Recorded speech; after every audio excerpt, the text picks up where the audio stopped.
పద్మనాభసింహ AP Venkateswararao గర్జిస్తున్నాడు, మామూలుగా కాదు. తప్పుని తప్పుగా, ఒప్పుని ఒప్పుగా మాట్లాడుతున్నాడు. అంటే ఇప్పుడు ఉన్నటువంటి పరిస్థితుల్లో retired senior IPS officer A B Venkateswara Rao గారు తప్పుని తప్పుగా, ఒప్పుని ఒప్పుగా చెప్పడంలో అతి కొద్ది మందిలో ఆయన ఒకటిగా కనిపిస్తున్నట్టుగా కనిపిస్తుంది. కానీ ఏమో పరిస్థితి ఎలా ఉంటుందో తెలియదు. ప్రజెంట్కి అయితే అలా అనిపిస్తుంది.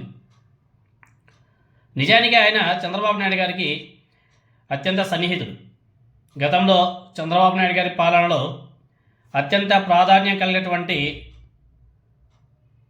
ఇంటెలిజెన్స్ డిపార్ట్మెంట్లో ఆయన చీఫ్గా పనిచేశాడు. అప్పట్లో ఆయన మీద తీవ్ర ఆరోపణలు కూడా వచ్చాయి. వైఎస్ఆర్ కాంగ్రెస్ పార్టీకి చెందినటువంటి 23 మంది ఎమ్మెల్యేలు, 3 ఎంపీలు ఆనాడు తెలుగుదేశం పార్టీలో చేరడానికి ఈయనే ప్రధాన కారకుడు అని చెప్పేసి ఆనాడు గట్టిగా ఆరోపణ కూడా రావడం జరిగింది.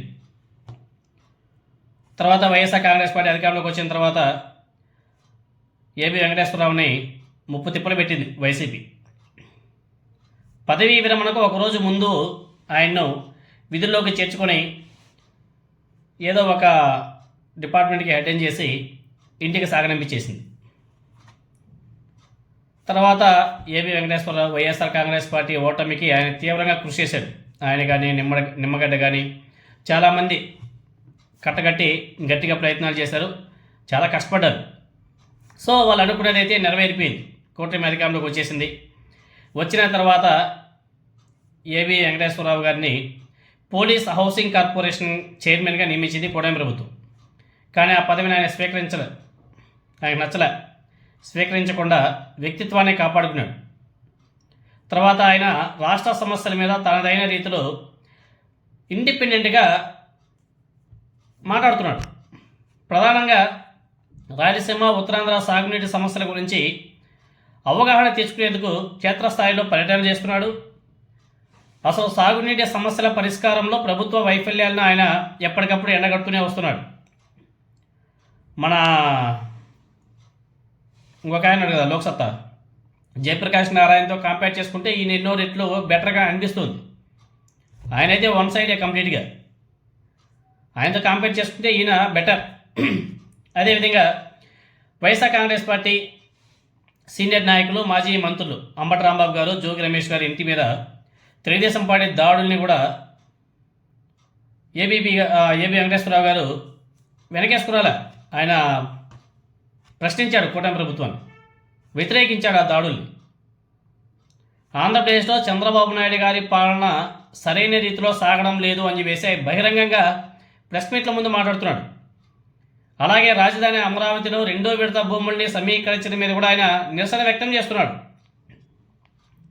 అంతేకాదు ప్రస్తుతం రాష్ట్రంలో పోలీస్ వ్యవస్థ అనేది కంప్లీట్గా నిర్వీర్యం అయిపోయింది.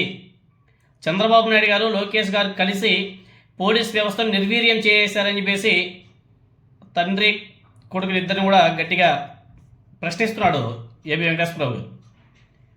ప్రధానంగా రాష్ట్రంలో అప్పుల భారం డే టు డే పెరుగుతూ పోతుంది. సంపద సృష్టి జీరో, అసలు ఏం లేదు. గత 20 నెలలుగా రాష్ట్రంలో సంపద సృష్టి అనేది 0. జిఎస్టీ గ్రోత్ అసలు డౌన్ అయిపోయింది. అదేవిధంగా వైద్య సేవలు అసలు దాంట్లో అయితే ₹1,00,00,000 బకాయిలు ఆగిపోయింది. అది కూడా అసంపూర్తిగా నీటి పారుదల ప్రాజెక్టులు, మెడికల్ కాలేజీలు పూర్తిగా, విద్యుత్ బకాయిలు, ఇలా ప్రజా సమస్యలను ఆయన ఎప్పటికప్పుడు ప్రశ్నిస్తూ ఇటువంటి ప్రజా సమస్యలను దారి మళ్లించడానికి, ప్రజలను పక్కదారి పట్టించడానికి లడ్డూ ప్రసాదం చుట్టూ రాజకీయాలు నడుపుతుంది కూటమి ప్రభుత్వం అని చెప్పేసి ఈరోజు విమర్శలు కూడా చేశారు. మాజీ మంత్రుల ఇళ్లపై దాడుల్ని ఆయన తీవ్రంగా వ్యతిరేకించాడు. ప్రజా సమస్యల మీద ఏబి వెంకటేశ్వరరావు నిజాయితీగా గలం విప్పడాన్ని గమనిస్తే మంచిదే. కులాన్ని పక్కన పెట్టి చంద్రబాబు నాయుడు గారిని పారేస్తున్న సందర్భాలు కూడా లేకపోలేదు. ఆయన ఇంకోటి చెప్పాడు, కొత్తగా 3వ ఫ్రంట్, కొత్త రాజకీయ పార్టీ దిశగా కూడా ఆయన అడుగులు వేస్తున్నట్టుగా కనిపిస్తుంది. ప్రత్యామ్నాయ వ్యవస్థను ప్రశ్నించే గొంతుకలు మరిన్ని కావాలని చెప్పేసి ఆయన కోరుకుంటున్నాడు. ఒకసారి ఏబి వెంకటేశ్వరరావు గారు మాట్లాడిన మాటలు మీ అందరూ కూడా ఒకసారి వినండి. స్టేట్ గవర్నమెంట్, సెంట్రల్ బడ్జెట్లో స్టేట్ గవర్నమెంట్ పరిస్థితి ఏంటి? పోలవరం ప్రాజెక్టు నిర్మాణ పరిస్థితి ఏంటి? అమరావతి నిర్మాణ పరిస్థితి ఏంటి? ఇవాళ కరెంటు ఛార్జీల పరిస్థితి ఏంటి?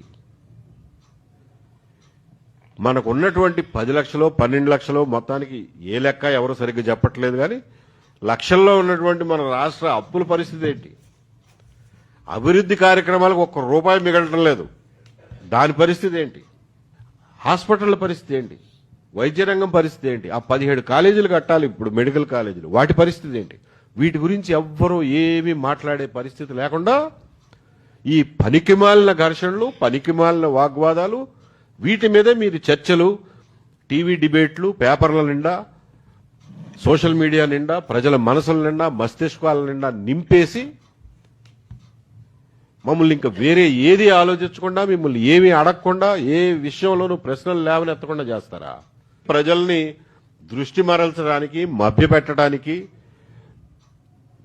ప్రజల్లో సెంటిమెంట్లు రాజేసి వాళ్ళ ఎమోషన్స్తో, వాళ్ళ అస్తిత్వాలతో ఐడెంటిటీ పాలిటిక్స్ నడుపుతూ కాలం గడిపేద్దామనే దుర్మార్గమైన ఆలోచన ఈ రోజున రాజకీయాల్లో మనకు కనిపిస్తాం.